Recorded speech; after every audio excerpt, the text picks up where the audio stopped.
सभी को सादर जय जिनेन्द्र। प्रथम मैं आचार्य भगवंत परम पूज्य गुरुदेव, जो कि हम सभी की असीम आस्था के केंद्र हैं, हमारे आराध्य गुरुवर हैं, उन्होंने विपुल साहित्य का अर्जन किया है। उनके ही द्वारा रचित नमोकार अनुप्रेक्षा, नमोकार मंत्र का उन्होंने विविध दृष्टियों से चिंतन करके, अनुप्रेक्षा करके इस लघु ग्रंथ की स्थापना की है। उसकी स्वरूप अनुप्रेक्षा की प्रारंभिक 5 गाथाएं बोल करके मैं अपनी बात शुरू करना चाहूँगा। नमत्थु अरिहंताणम जय शैलिदम पुय्या समत्था सत्तिवाह दट्ठा जयसिम भवंकुरा। नमत्थु सव्व सिद्धाणम जयसिम झाण महग्गिना अट्ठकम मल्ला दड्ढा जाया शुद्धाय चेणा। नमो आयर्याणम जय दुरायार वर्गा पंचायारी सुनयरा प्रबुद्धा संग रखगा। नमत्थो वज्झायाणम स परागम पारगा स तंतनिवणा जय सुय दान परायणा। नमत्थो सब्ब साहुणम लोये जत्त सागा आराहणा परानिच्चा जिनाणा सुरंजिता। पंच परमेष्टि भगवान को बारंबार वंदन नमस्कार। शासनेश श्रवण भगवान महावीर देव को नमन वंदन। आचार्य भगवंत पूज्य गुरुदेव उमेश मुनि जी महाराज साहब को नमन वंदन। प्रवर्तक श्री को नमन वंदन। स्वाध्याय बंधुओं एवं बहनों सभी को सादर जय जिनेन्द्र। जैसा कि आप सभी को विदित ही है कि आचार्य भगवंत परम पूज्य गुरुदेव श्री उमेश मुनि जी महाराज साहब की निश्रा में, उनकी छत्र छाया में, उनके दिशा निर्देशन में पूज्य श्री धर्मदास जैन स्वाध्याय संघ की स्थापना हुई। और पूज्य धर्मदास जैन स्वाध्याय संघ के माध्यम से सन 2003 से लेकर के 2019 तक पर्यूषण पर्व के दौरान संत सत्यों के वर्षावास विहीन क्षेत्रों में हमारे स्वाध्याय बंधु एवं बहनें विभिन्न क्षेत्रों में जाकर के श्रुत प्रभावना कर रहे हैं, श्रुत सेवाएं दे रहे हैं।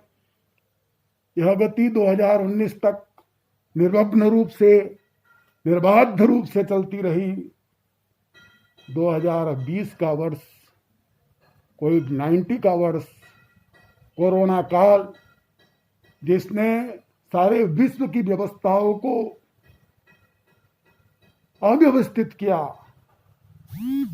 चाहे राजनीतिक व्यवस्थाएं हो, आर्थिक व्यवस्थाएं हो, वाणिज्य की व्यवस्थाएं हो, सामाजिक और धार्मिक व्यवस्थाएं भी कोविड-19 के वर्ष में अव्यवस्थित हुई है। और उसी तारतम्य में इस वर्ष हमारे स्वाध्याय बंधु और बहनें भी स्वाध्याय देने के लिए, अपनी श्रुत सेवा देने के लिए, पर्यूषण की आराधना करने और करवाने के लिए नहीं जा पाए। बंधुओं, चूंकि उस अव्यवस्थित हुई गतिविधियों को पूर्ण व्यवस्थित करने के उद्देश्य से हमें फिर से एक्टिव होना है। और जैसा कि आपको विदित है कि पिछले वर्ष लिमड़ी में आयोजित अनुवत्स्य पूज्य श्री संयत मुनि जी महाराज साहब के निश्राय में, उनके सानिध्य में संपन्न हुए स्वाध्याय शिविर के अंतर्गत हमने यह बीड़ा उठाया था, यह चाहा था कि हमारे स्वाध्यायियों के शिक्षण में अभिवृद्धि हो, उनके ज्ञान में अभिवृद्धि हो, उनका सम्यक निर्मल बने, स्वाध्याय योगी का चारित्रिक लेवल बढ़े। इन सारे पवित्र उद्देश्यों को लेकर के हमने तय किया था कि हमारे स्वाध्यायों के ज्ञान के विकास के लिए, शिक्षण के विकास के लिए हम स्वाध्यायों की परीक्षाएं आयोजित करेंगे। और उसी तारतम्य में त्रैमासिक टेस्ट का आयोजन हमने सोशल मीडिया के माध्यम से किया और वार्षिक परीक्षा का आयोजन हमें परीक्षा केंद्रों पे केंद्र नियुक्त करके करना है। इस हेतु सभी स्वाध्याय बंधु और बहनों का सहयोग अपेक्षित है। पूज्य प्रवर्तक देव से भी बातचीत हुई, उनका भी कहना है कि सभी स्वाध्यायों का शैक्षणिक विकास होना जरूरी है और उस विकास के लिए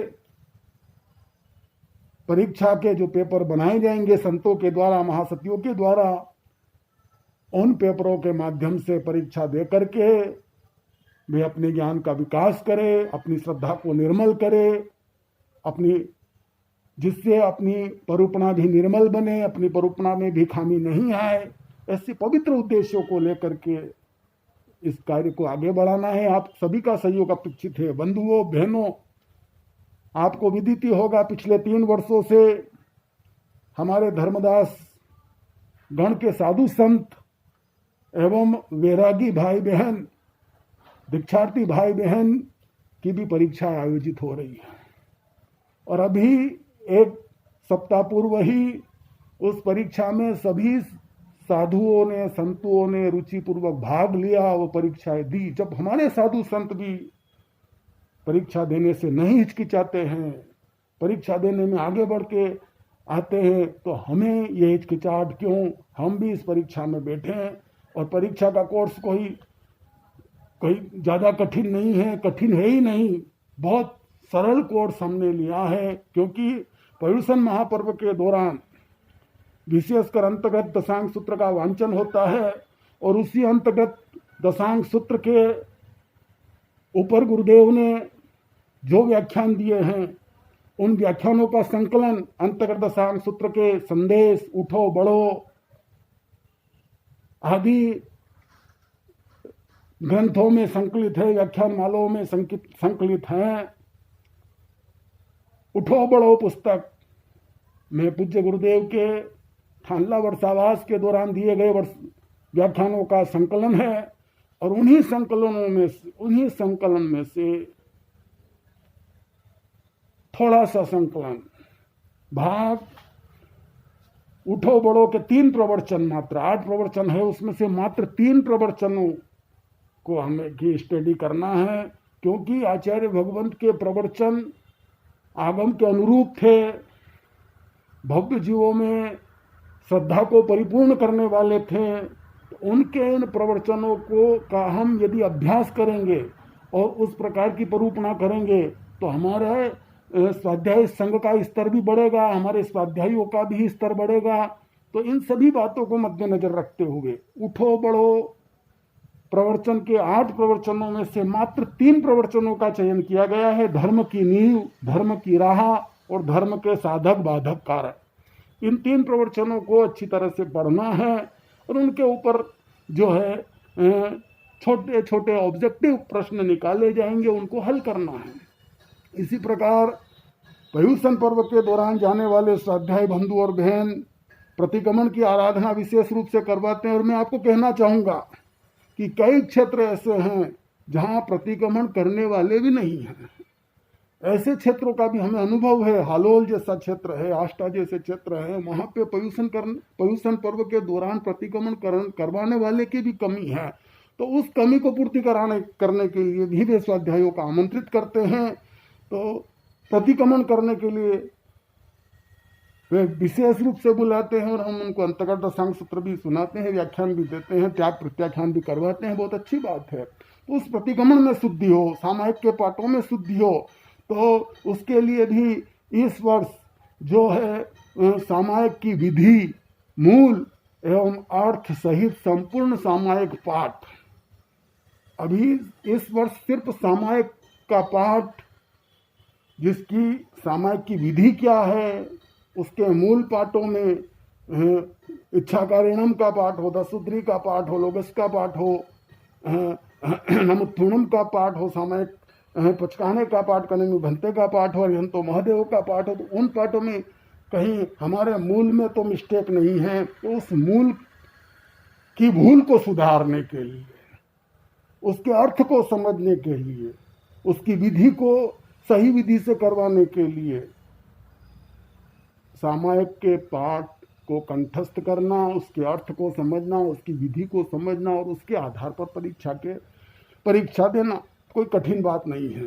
दूसरा, हमारी स्थानकवासी परंपरा में आगमों के आधार पर हमारे स्थविरों ने थोकड़ों की रचना की है और उन थोकड़ों में से छोटे छोटे 2 थोकड़ों का इस वर्ष चयन किया गया है। 25 बोल के थोकड़े का पहले बोल से लेकर के 15वें बोल तक 15 बोल याद करना है और छेकाय का थोकड़ा संपूर्ण याद करना। छेकाय का थोकड़ा बहुत सरल थोकड़ा है, तो इन 2 थोकड़ों का 2 भी नहीं 1.5 थोकड़े हुए, छेकाय का पूरा और 25 बोल का आधा, 15 बोल तक, तो ये थोकड़े याद करना है। और इनके आधार पर बहुत सरल प्रश्न पूछे जाएंगे, घबराने की जरूरत नहीं है। भले हमारे 10 नंबर आए, 20 नंबर आए, हमें पीछे नहीं हटना है। और मैं आपको विश्वास के साथ कहना चाहूँगा कि यदि हम थोड़ी सी मेहनत करेंगे, इस 2 महीने की मेहनत के दौरान ही हम आराम से अच्छे अंकों को प्राप्त करके एक अच्छे स्वाध्यायी के रूप में उभरेंगे। क्योंकि पूज्य गुरुदेव का भी कहना था कि स्वाध्यायी सेवा मात्र 8 दिन की सेवा नहीं है।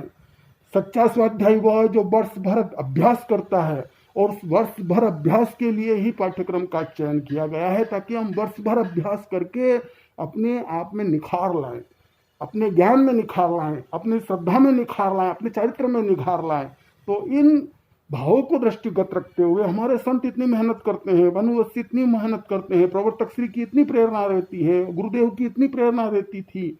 उन सब बातों को ध्यान में रखते हुए सभी स्वाध्यायों से मेरा बारंबार निवेदन है, सविनय अनुरोध, हाथ जोड़ करके विनय करना चाहूंगा कि छोटे बड़े सभी स्वाध्याय बंधु एवं बहनें विद्यार्थी बन करके, परीक्षार्थी बन करके परीक्षा में बैठे, परीक्षा में भाग लेवें और एक अच्छे स्वाध्याय होने का परिचय देवें। प्रवर्तक श्री जी के पास जब ये सूचना पहुंचेगी, खबर पहुंचेगी, इतने सदस्यों ने भाग लिया, और गुरुदेव भी जहाँ कहीं भी होंगे वहाँ पर उन्हें पता चलेगा कि मेरी नेश्राय में बने हुए, मेरी छत्र छाया में बने हुए स्वाध्याय संघ आज गतिमान है। वह अपने नैतिक विकास में, अपने शैक्षणिक विकास में, अपने चारित्रिक विकास में आगे बढ़ रहा है, तो उन्हें भी अवश्य खुशी होगी। तो बंधुओं, मेरा बारंबार फिर से पुनः निवेदन है कि बहुत सरल पेपर है, घबराने की कोई ज़रूरत नहीं है, बहुत सरलता से हल करना है। इसी प्रकार हमारे सलाघनीय पुरुषों में से 24 तीर्थंकर भगवान के नाम भी हमें याद है या नहीं, हमें अपनी परीक्षा लेनी है, हमें अपना गुरु बनना है।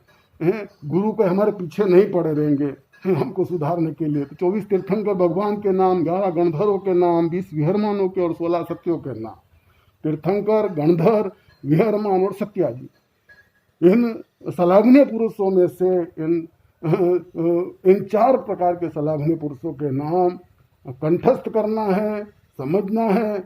और स्वाध्याय सेवा के दौरान हमारे गायन में निखार आए, इस दृष्टिकोण से हमारी परंपरा के भजन स्तवनों को कंठस्थ करने की भी रुचि रखें। जय पूज्य धर्मदास की अनमोल रचना आचार्य भगवंत गुरुदेव उमेशपुरी जी महाराज साहब ने की। हमारी परंपरा के सारे आचार्यों के गुणगान उस भजन श्रृंखला में हैं, तो वो हम कंठस्थ करें। अणु चालीसा, आचार्य भगवंत के प्रति श्रद्धा समर्पण करने के लिए अणु चालीसा, जिन चरणों में मन रमने दो, वह स्तमन बहुत वैराग्यवर्धक स्तमन है, उसको कंठस्थ करें। और इसी प्रकार स्वाध्याय में जाने वाले प्रतिक्रमण के बाद स्वाध्याय बंधु 24 प्रस्तुत करते हैं। सभी लोगों को भाव विभोर कर देते हैं। बंधुओं, अपने शुभ भावों की अभिवृद्धि के लिए गायन कला भी अपना महत्व रखती है। तो 24 कंठस्थ करने का भी लक्ष्य रखें। 24 के माध्यम से लोगों में धर्म प्रभाव ना करे, क्योंकि 67 बोल के पाठ में, सम्यक्त के 67 बोल में प्रभावना 8 प्रकार की बताई गई है।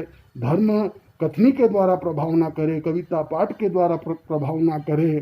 तो हमें अलग अलग क्षेत्रों में अपने आप को परिपक्व करके धर्म प्रभावना अपने आत्म उत्थान के लिए करना है। इस बात का ध्यान रखते हुए सभी से पुनः पुनः बारंबार सविनय हाथ जोड़ करके निवेदन है, विनंती है कि आयोजित होने वाली परीक्षा में अवश्य भाग लें।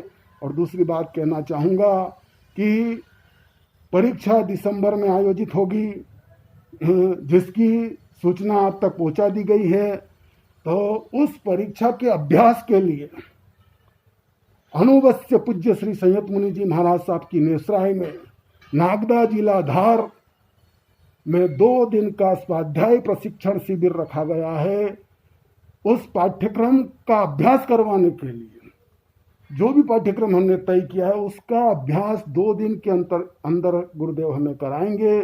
तो सारे स्वाध्याय बंधुओं से, बहनों से निवेदन है कि आने वाली 21 और 22 नवंबर, 21 नवंबर शनिवार और 22 नवंबर रविवार, 21 नवंबर को सुबह 9 बजे से शिविर प्रारंभ होगा। 22 नवंबर को दोपहर 2:30 बजे शिविर की पूर्णाहुति होगी। तो सभी स्वाध्याय बंधु एवं बहनों से बार बार करबद्ध निवेदन करना चाहूँगा कि स्वाध्याय प्रशिक्षण शिविर में अनिवार्य रूप से आपकी उपस्थिति, आप सभी की उपस्थिति अपेक्षित है। हम सभी स्वाध्याय बंधु बहनें मिलेंगे, वहाँ पे रात्रि को संवर की आराधना करेंगे, दिन भर ज्ञानार्जन करेंगे। पूज्य संयत मुनि जी महाराज साहब का, पूज्य चंद्रेश मुनि जी महाराज साहब का, पूज्य जयंत मुनि जी महाराज साहब का और पूज्य अमृत मुनि जी महाराज साहब का हम लाभ लेंगे। वे हमें ज्ञानार्जन करवाएंगे। सभी स्वाध्याय भी आपस में मिलकर के ज्ञान चर्चा करेंगे, रात्रि का संवर करेंगे।